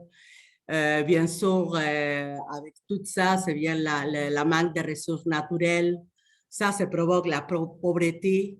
Et quand il y a la population commence à se défendre, s'opposer en compte de tous ces projets, ça vient les menaces, il y a des séquestrations, il y a la mort et par conséquent, ça vient le déplacement forcé et c'est de là la migration forcée.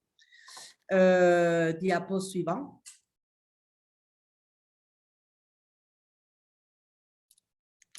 Des autres motifs aussi importants, c'est des femmes qui s'inscrivent sur le programme pour s'enfuir de la violence familiale, la violence conjugale, la violence de l'État, que ça c'est aussi en collaboration avec toutes la complicité avec les entreprises étrangères, non? Ça c'est la violence de l'État. Beaucoup de femmes qui ont des familles en charge, et bien sûr les crimes organisés, les conflits armés et la guerre. C'est de là que les femmes qui viennent d'ailleurs subissent tout ce genre de problématiques. Diapo suivant, s'il vous plaît.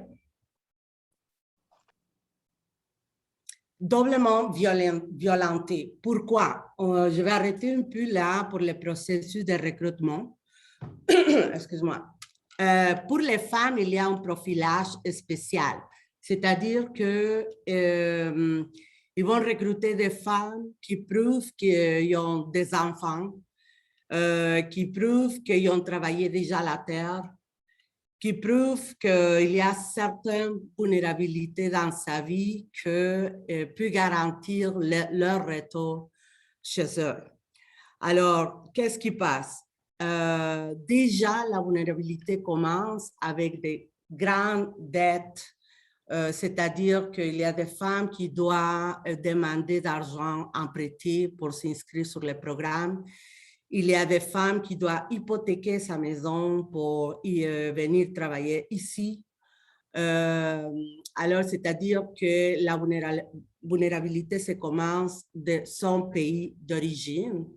Il arrive ici avec déjà une grande vulnérabilité qui fait après vraiment difficile qu'elle puisse déposer des plaintes contre son employeur. Et aussi, quelque chose qui passe, c'est que les femmes vont signer des contrats, n'ont pas traduit les contrats dans la langue originale qu'elles parlent. La manque d'informations sur les tâches à accomplir au niveau du travail. Il y a la manque d'informations sur leurs droits en matière de travail. Et une fois qu'ils commencent, que les femmes osent demander d'informations par rapport à ses droits, par rapport à son tâche de travail, etc., elles commencent à recevoir des menaces. Et aussi, très peu de femmes qui vraiment osent dénoncer son employeur, une fois qu'ils vont retourner chez elles, ils vont avoir des problèmes de réadmission dans le programme. Diapo suivant, s'il vous plaît. Voilà, l'exploitation au Canada et au Québec. Qu'est-ce qui passe? Vous voyez la gradation d'exploitation, c'est-à-dire, on commence avec la déception, c'est-à-dire la fausse information sur la tâche de travail, sur les conditions, sur la paye, sur ses bénéfices, les lieux de travail, les termes de l'emploi, etc. La violation des normes de travail, c'est-à-dire les payes dessus des salaires minimums, des heures excessives, la manque de jours congés, l'absence de sa vie privée, discrimination, la manque d'informations sur le paiement et plusieurs d'autres. Mais c'est-à-dire que quand je parle de l'absence de la vie privée, c'est-à-dire qu'ils sont des femmes qui subissent toujours, qui sont surveillées et qui n'ont pas le droit de décider quoi faire dans ce jour de congé. Il y a des caméras parfois et par contrat, ils sont interdits quand même de parler avec des personnes qui n'appartiennent pas à la ferme. Violation de la santé et de la sécurité au niveau du travail. On parle des conditions de travail dangereuses, malsaines, la violence physique et psychologique au travail et l'harcèlement ou l'exploitation sexuelle. Dans ces sujets, nous avons eu des cas où est-ce qu'il y a eu des femmes qui ont été littéralement kidnappées pendant 2 ans, qui ont été sur 7, qui ont été agressées sexuellement. Et il y a tout genre d'abus là-dessus. Est-ce qu'on peut passer dans le diapo suivant? Les formes de la contrainte. Voilà, on revient ici. Les menaces, c'est-à-dire que toujours il y a les menaces pour les dénoncer auprès des migrations ou des autres autorités. Menaces de violence et aussi menaces contre ces familles, c'est-à-dire enfants, parents. Une fois que les femmes décident de demander soit d'informations, ou soit un jour de congé, ou exiger ses droits, voilà, tout de suite, ça vient des menaces contre elles. Il y a le contrôle administratif, c'est-à-dire la garde de l'information de ces documents personnels comme cette identité, particulièrement le passeport, son permis de travail et les contrats de travail que presque jamais les femmes vont avoir une copie de son permis de travail et son contrat de travail, excuse-moi. Aussi, il y a le contrôle financier, c'est-à-dire la servitude pour dette, les vols de salaire et la dépendance pour la subsistance. C'est-à-dire qu'il y a toujours, pas toujours, mais des cas que j'ai vus dans la réalité, il y a toujours la rétention des salaires en disant parce que les femmes ne comprennent pas son contrat de travail. Parfois, c'est écrit qu'ils vont gagner tel salaire. Après ça, c'est un autre salaire qu'ils vont recevoir. Et il y a toujours les bols de salaire dans ce bulletin de paie.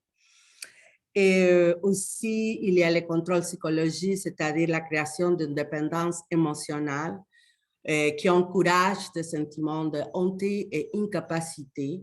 Et bien sûr, il y a la isolation sociale. Il y a des femmes qui sont interdites, comme je disais tantôt, de parler avec des personnes qui n'appartiennent pas à la ferme. Ils sont interdits aussi de partir ailleurs, comme vous voyez dans les contrôles physiques. Il y a les barrières de travailleurs dans les milieux barrer les travailleuses dans les milieux de travail, c'est-à-dire l'isolation géographique sans accès à transport. Et aussi, il y a des épisodes de violence physique. Là, c'est très important aussi parce que nous avons constaté qu'il y a des fermes, qu'il y a des caméras, mais que aussi verbalement, les travailleuses sont interdites de sortir dehors de la maison, même dans ce jour de repos.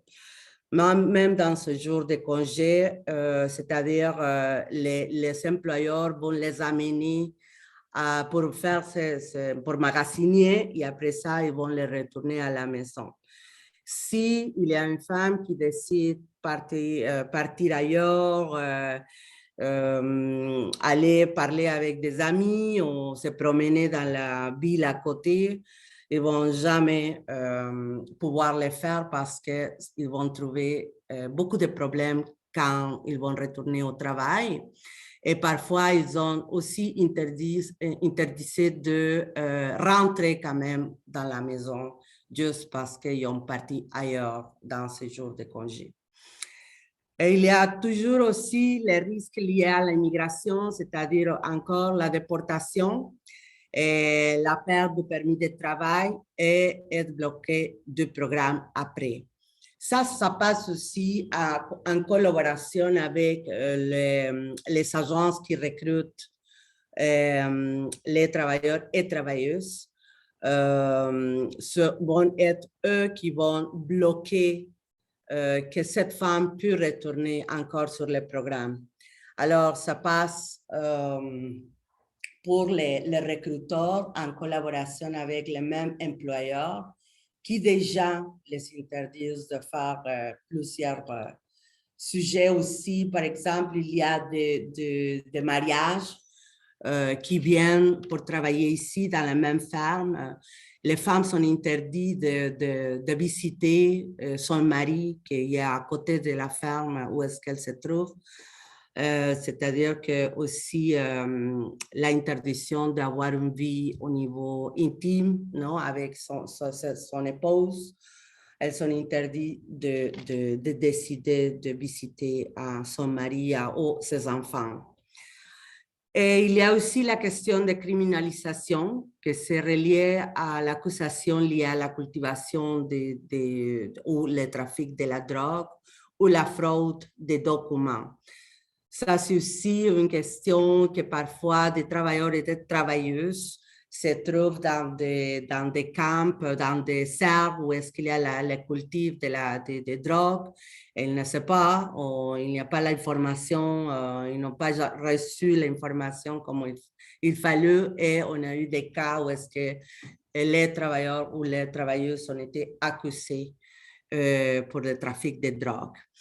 Et aussi, il y a toujours les travailleuses qui quittent les lieux de travail et qui sont victimes des autres recruteurs qui les disent, qui les promettent qu'ils vont déménager ou trouver un nouvel employeur avec de meilleures conditions.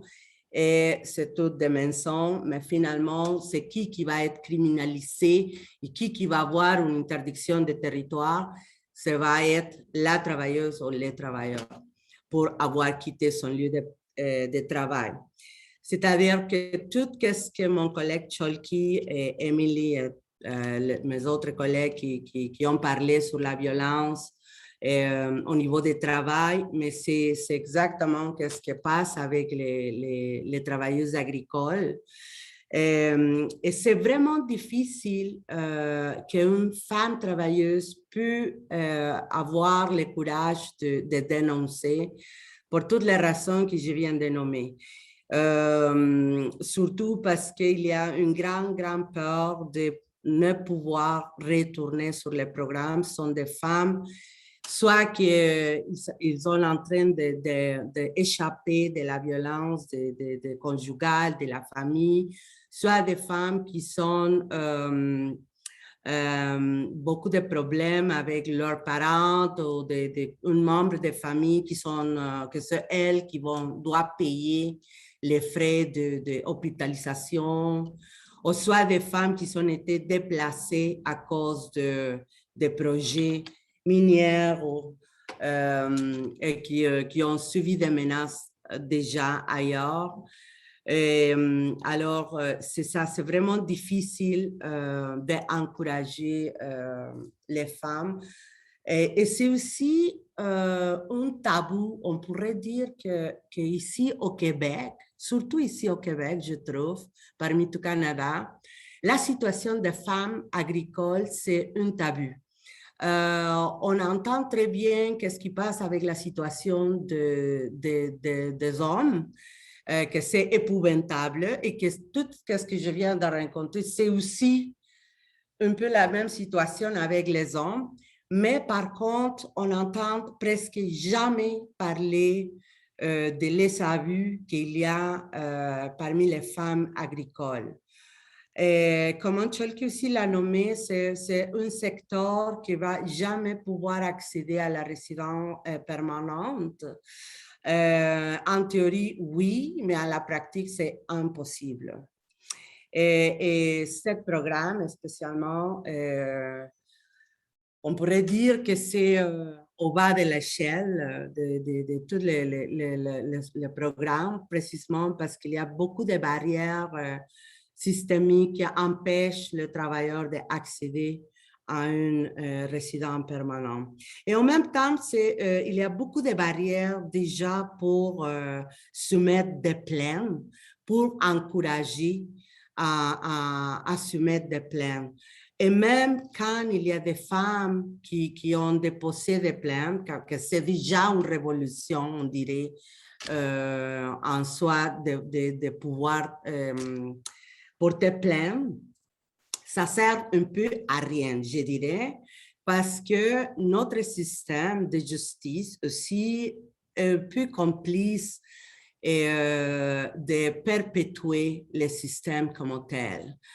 Je veux dire que les procès sont longs, sont assez longs, Et aussi, je vais vous raconter si est-ce que j'ai le temps, mais quand il y a eu des abus au niveau des agressions sexuelles, des agressions physiques au niveau du travail, de femmes qui ont été kidnappées, on avait porté plainte à la police fédérale, c'est-à-dire la GRC. On a porté plainte à les programmes en charge qui encadrent les programmes des travailleurs et travailleuses étrangères temporaires, c'est-à-dire le gouvernement fédéral.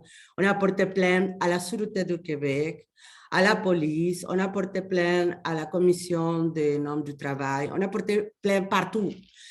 Et toutes ces plaintes, encore, sont, au niveau de la Commission des normes du travail, sont des plaintes qui ont pris beaucoup de temps, je ne sais pas pourquoi. Ça fait plus d'un an que s'est passé ça. Mais au niveau des plaintes criminelles, c'est tout tombé à l'eau à cause que c'est la voix de l'employeur contre la voix des femmes. Et ça, c'est absolument grave, qu'est-ce qui passe, c'est inadmissible. Alors, si déjà il y a un problème pour les femmes de porter plainte, il n'y a rien qui puisse garantir vraiment la protection de cette femme. On dirait que la justice non plus, on ne la trouve pas nulle part.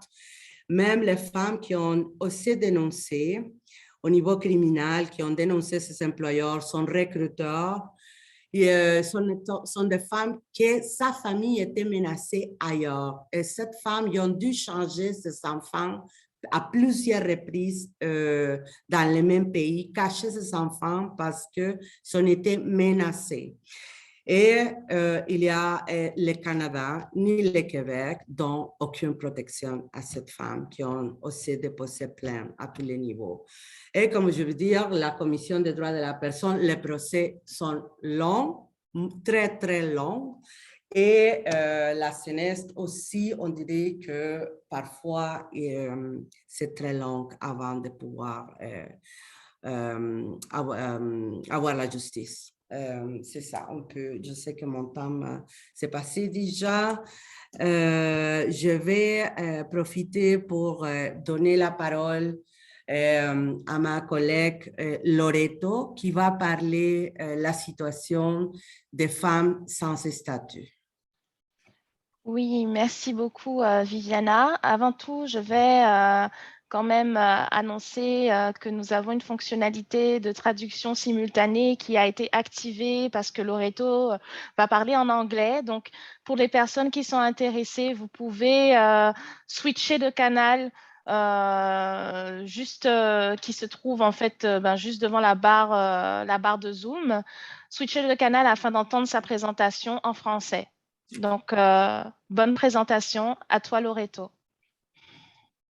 Good afternoon, everyone.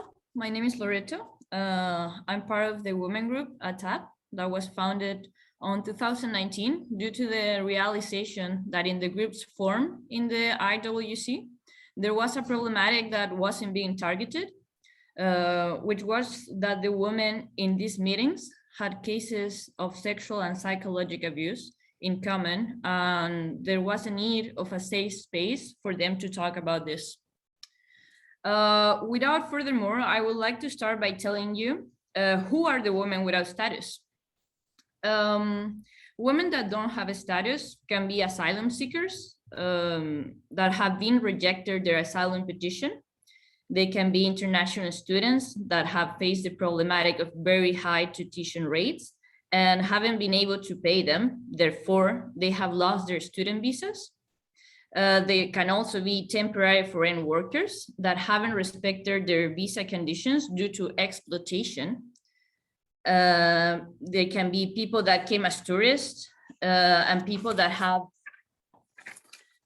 came here doing a family reunification, but haven't been able to finish it. For example, due to intimate partner violence or domestic violence and many other cases. Next slide, please. Now I want to talk to you about what these women face when having no status. They face lack of access to healthcare. Firstly, because they don't have the means to pay the excessive fees of private healthcare. And secondly, because they risk being reported to immigration by hospital personnel. They also face sexual and psychological abuse. This can be in their place of work or in their homes, and even both. But they can go to the police to make a report, as the officers most likely will call immigration when they suspect they don't have a status here. And they can make a complaint in the CNESST either. These women are also faced with the fact of being paid way below the minimum wage, which push them to work even 13 hours a day in order to pay the high cost of life and be able to send money to their families that live back in their countries, leaving them with little to no money. Women with no status also face being threatened with being reported to immigration. These threats are done by employers, partners, landlords, family, friends, neighbors, or mostly anyone that know the vulnerability these women face, and they use it to manipulate them for their own purposes. They also face the lack of access of education, which keep them unable to explore career possibilities and doing simpler jobs with no possibilities to grow and expand professionally. These jobs that are often hard in their health, they are way underpaid. Women without status also face hard access to household due to the hard application process to rent a place. As often, these women can show a proof of financial need, as they can't even open a bank account without having papers, making them living in worse conditions anywhere that they are gonna be accepted, and very often at higher rates. They also face the issue of not having access to financial aid, something that we witnessed. It was a very big issue during the pandemic, as they weren't paid if they had to quarantine, or financially compensated in the case of being fired due to the pandemic. Next slide, please. So I would like to tell you, where do these women work? All these women work in areas such as sowing fields, fruit and vegetables picking, labeling and packaging of products, children, elders, and sick people care, meal preparation, cleaning restaurants, offices, hospitals, nursing homes, residents, and many others, delivery services, construction, in which I work myself without safety measures and in very long shifts. All these jobs that I'm talking about are indispensable industries for the well-functioning of society. So they are all essential workers. Next slide, please. Okay, so now I would like to take the time to talk about what are the fears these women face. Firstly, the fears that they face at home. If they are being sexually and psychologically abused, they can denounce it, as they risk being turned into immigration by the police. So they fear to be at home. They are victims, but they are treated as criminals instead of being supported as the victims they are. Then after at work, they face the fear that if they are being abused or exploited, they can denounce, not to the CNESST, because their complaints are not admitted for not having a status, nor to the police, as they can be turned into immigration. The fears they face in public, well, there is a constant fear of being caught by misunderstandings or minor offenses.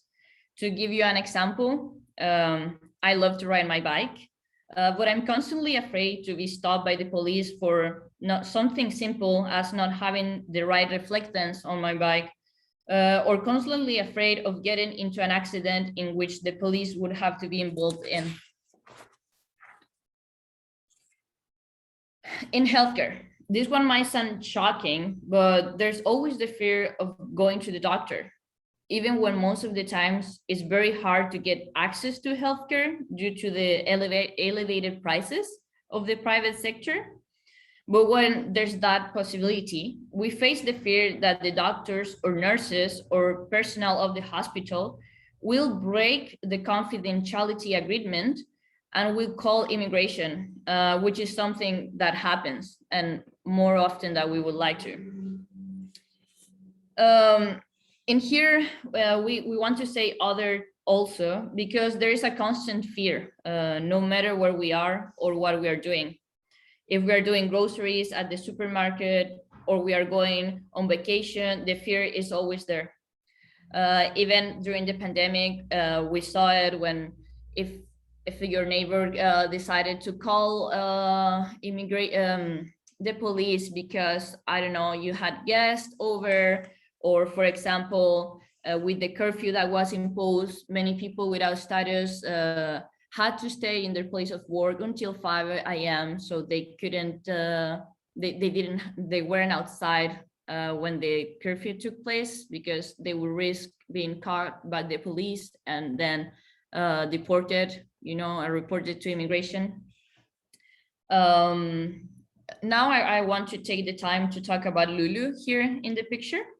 Our comrade Lulu died last year after having 2 accidents in the place of work, both of them which she couldn't report, and she couldn't afford to go to the doctor nor to stop working, which aggravated her condition, leading to her tragically passing away.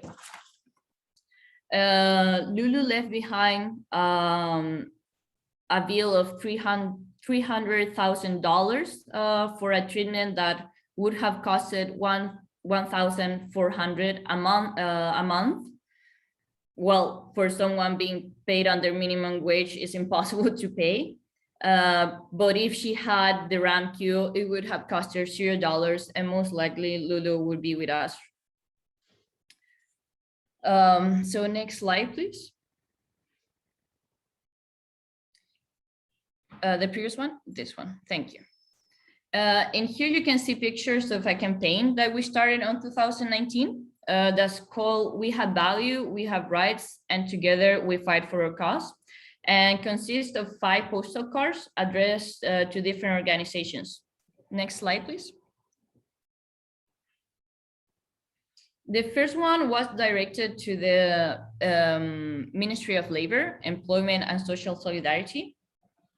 And we demanded an ad for officers in all CNESST departments to be instructed not to monitor the immigration status of complaints in order to put an end to discrimination against people without status, and to also recognize the many difficulties faced by women experiencing sexual violence in the workplace, and to consider their testimony when they decided to file a complaint. The second one was addressed to the City of Montreal Police Service, and we demanded to them to collaborate with the City of Montreal to establish a real sanctuary policy, to also accept the resident card for all Montreal residents as sufficient proof of identification. Also, to not control the immigration status of victims and witnesses of crimes during investigative proceedings, and to authorize the submission and processing of complaints from people without status, with the assurance that they will not be reported to the Canada Border Services Agency. The third postal card is addressed to the City of Montreal, and we demanded them to take the necessary measures to implement a real sanctuary policy. And to establish a residence card for all residents of the City of Montreal, and for also for it to be valid as an identity document. The fourth postal card was directed to Immigration, Refugees, and Citizenship Canada, and we demanded them to regularize the immigration status of everyone that is present irregularly in the Canadian territory, and to also give them a work permit to everyone to have started the process to obtain permanent residence for humanitarian reasons until obtaining the response from the government, and that during this process, for deportation orders not to be placed. The fifth postal card is addressed to the Ministry of Public Security. And in it, we demanded to immediately cease all form of investment in the construction of detention centers for migrants and to put an end to the arbitrary detention of migrants who cross the border to seek asylum. To also abandon the detention of children and the separation of migrant families with a precarious status, particularly through deportation. We demanded them to end deportation of persons without status discovered as a result of minor offenses, and also to stop criminalizing temporary workers who have made the decision to leave their job as a result of violation of their rights, and to leave the inadmissibility of those who have taken legal action against their former employees. And if you can put the next slide, please. After the death for 2 comrades last year, we have been fighting so no more women die due to neglect of the system. Right now, we are starting a documentation project in which we aim to document how living as a woman without status impacts our mental health, or physical health, or work, and our whole lives. To finish, I would like to make an invitation. Next Monday, 25th of October, we are gonna go to Quebec, to the Ministry of Labor. We're gonna do a concentration, and we're gonna give our postal cards. We're gonna be outside the Ministry of Labor, Employment and Social Solidarity. That it's on the 425 of Rue Jacques Parizeau in Quebec. Thank you.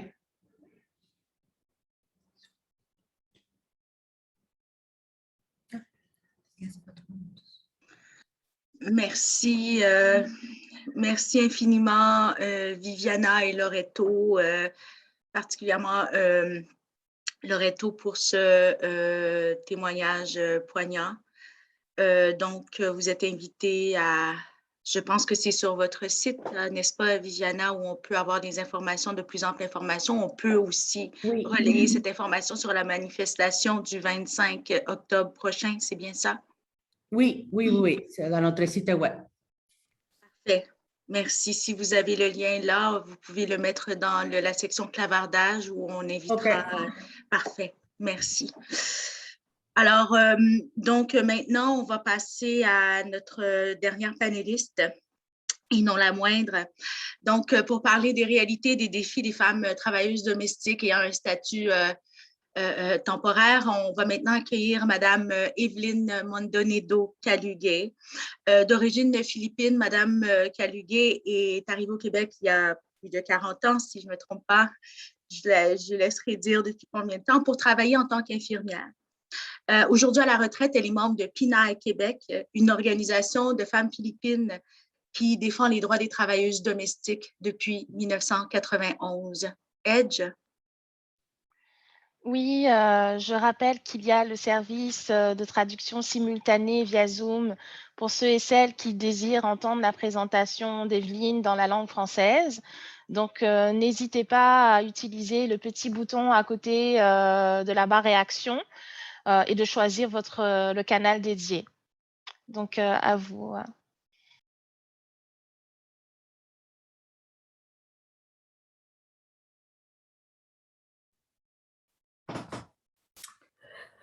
Good afternoon, everyone.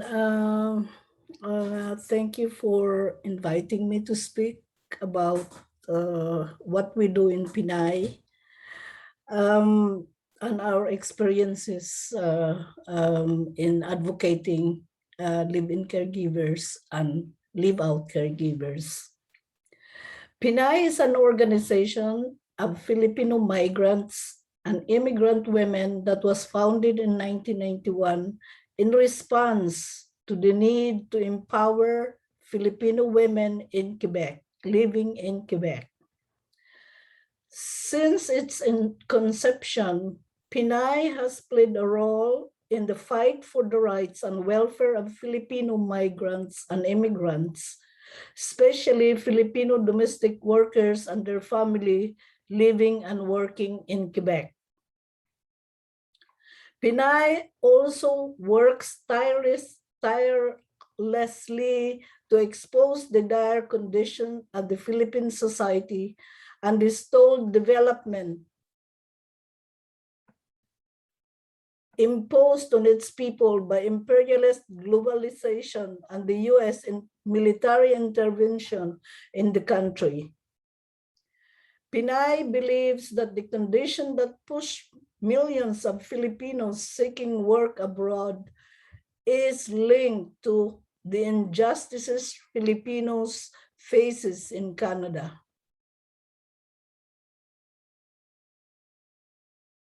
The Philippine economy is in ruins under the control and plunder of foreign monopoly interests. The Philippine government solution to a collapsed economy is to export people abroad, who in turn sends home some $29 billion a year. The latest count is that there are 8,000 Filipinos leaving the country each day in search of jobs abroad. It is big business for the Philippine government.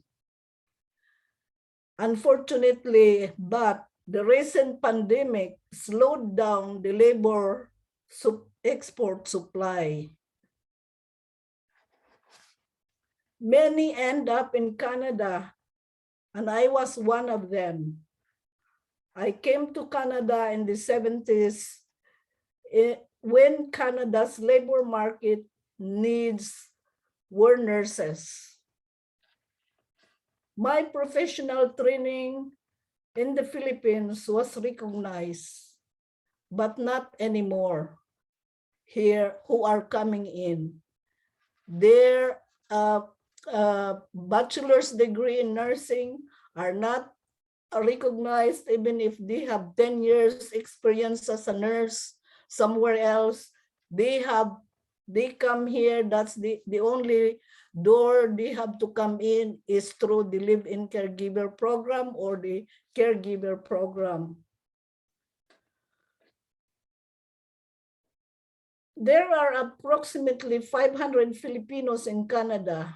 More than 25,000 live in Quebec. Filipinos make up the fourth largest visible minority group in Canada. According to Canadian statistics, the average income of Filipino working in Canada is $2,000 less than the average Canadian worker. Since the 80s, the need for nurses in Canada has been closed. Canada's labor needs at that time were caregivers. More than 250,000 Filipinos entered Canada as domestic workers. First under the Foreign Domestic Program, and then through the Live-in Caregiver Program, which replaced it in 1992, continuing under the new two stream of caregiver program with an option to live in or to live out, which replaced the abolished live-in caregiver program in 2014. Quebec opted not to recognize this new caregiver program. Therefore, they do not qualify to apply for permanent resident in Quebec. Caregivers in this new program have to apply for permanent resident outside the province. In addition, there are other requirements other than the 24 months of Canadian work experience and only 2,500 quota applications per year are accepted. So Canada's temporary workers program is now geared towards temporary status with no pathway for permanent resident status. In the same breath, PNAE as an organization does not only work within the realm of Canada, but also is part of a bigger people's movement in the Philippines that is advancing the work in promoting fundamental changes for the Filipino people. Because we know that if it were not for the lack of jobs and opportunities in the Philippines, we would not be leaving our own country to work abroad. Since Canada's live-in caregiver program inception, under which thousands of women enter every year, is akin to indentured servants. Quebec immigration estimates at least 500 Filipinos nannies are given the CAQ to work in Canada as live-in caregiver each year. Recently, this number has been decreasing under the new program. According to Immigration Canada, the program exists precisely to meet the market demand for live-in or live-out workers. There's no shortage of Canadian and permanent residents willing to do the job as long as it's not live-in and the salary is not the minimum rate, which gives you a hint of what we're dealing with. The demand is mainly being met by Filipinos. More than 90% entering Canada through the caregiver program are Filipinos. Here in Montreal, we have joined a coalition to campaign for an increase in the minimum wage of workers per hour, knowing that this will certainly help in improving the precarity of caregivers. In addition, we also demand, along with other migrant workers groups, immediate permanent residence upon arrival for temporary foreign workers, since they are needed by the Canadian government. They deserve to live and work with dignity and respect without fear of deportation. But the real reason behind the program was simple: high demand of cheap labor.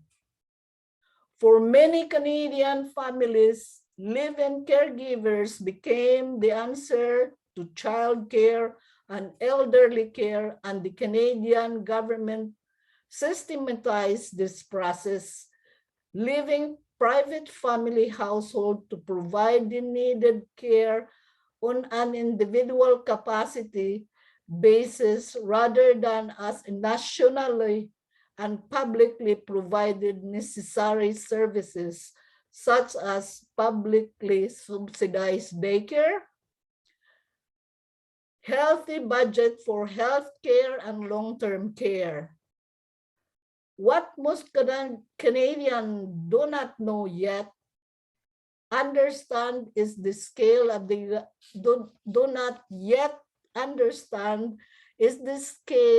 the government's involvement in bringing workers into Canada on restrictive temporary permits and the consequences for those workers. Temporary foreign workers are severely limited in their ability to change employers, and it's difficult, if not impossible, to apply for permanent resident status.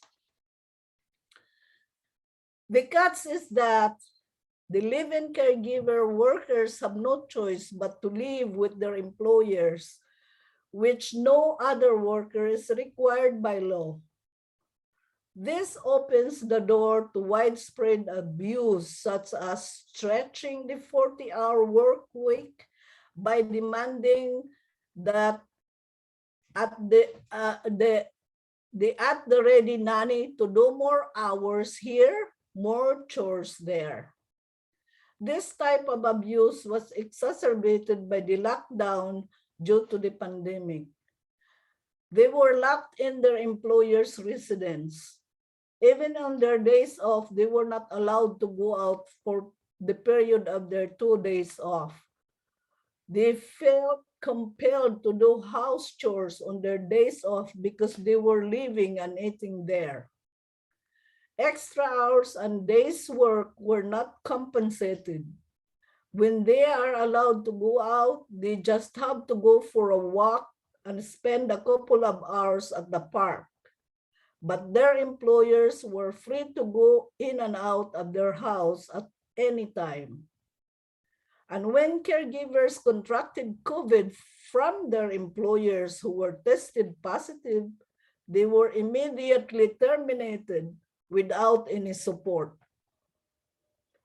Our organization, PNAE in Montreal, has recorded several cases of women who dare complain about their situation.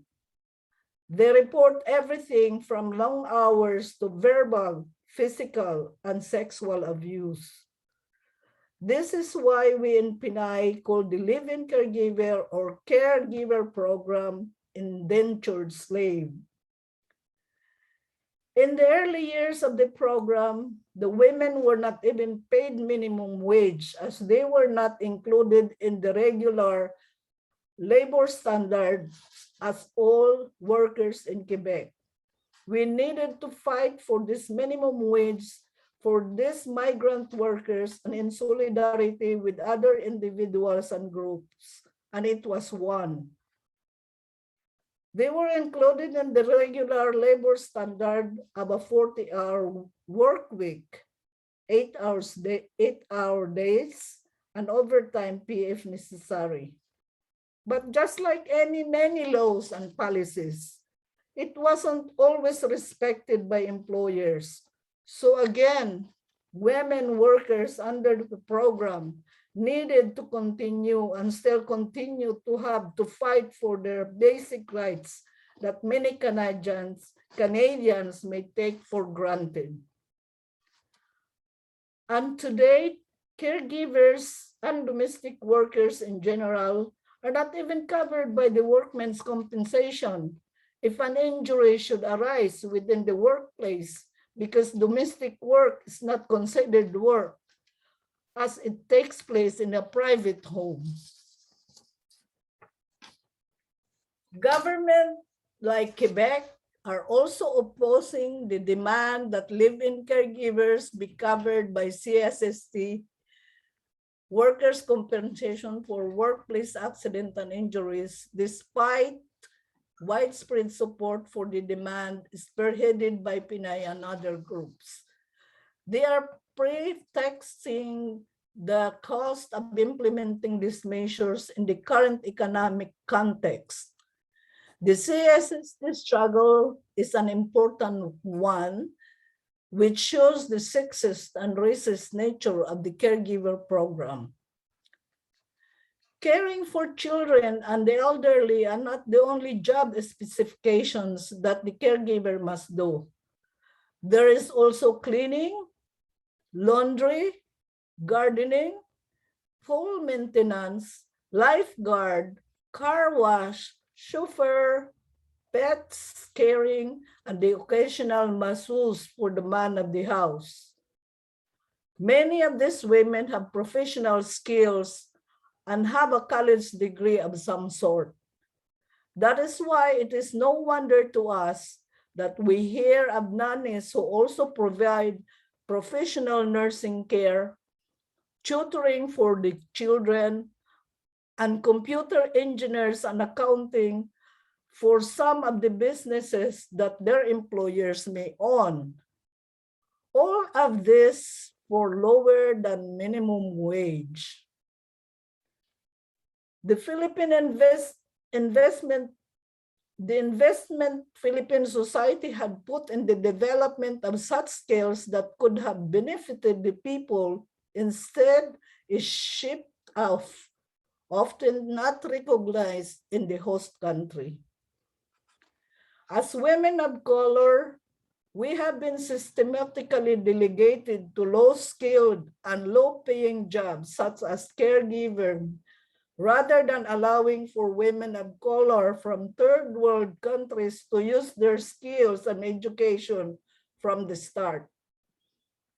This is a racist and discriminatory program that takes advantage of poor women.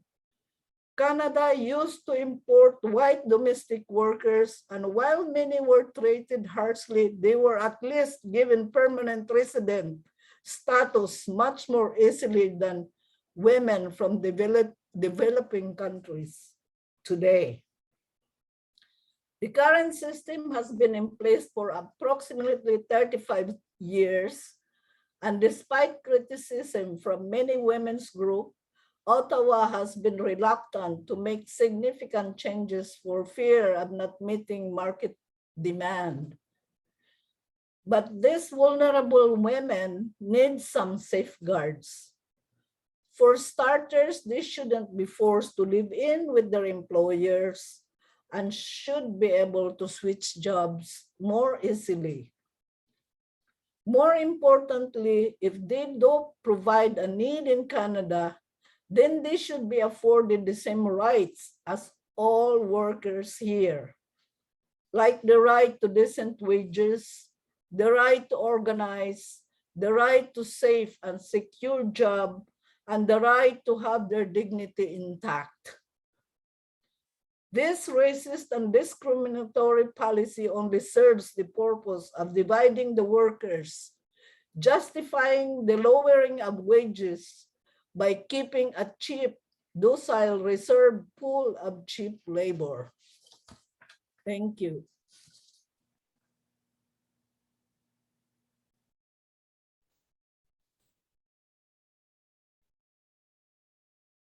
Merci infiniment, Evelyne. Écoutez, je vous laisse. Maintenant est venu le temps à vous et à tous et à toutes ici présents. C'est le temps de poser des questions aux panélistes qui vous ont fait ces présentations tellement riches. Bref, on peut peut-être arrêter le partage d'écran. Je sais que la majorité d'entre nous, on a fermé les caméras pour mieux écouter tout ça.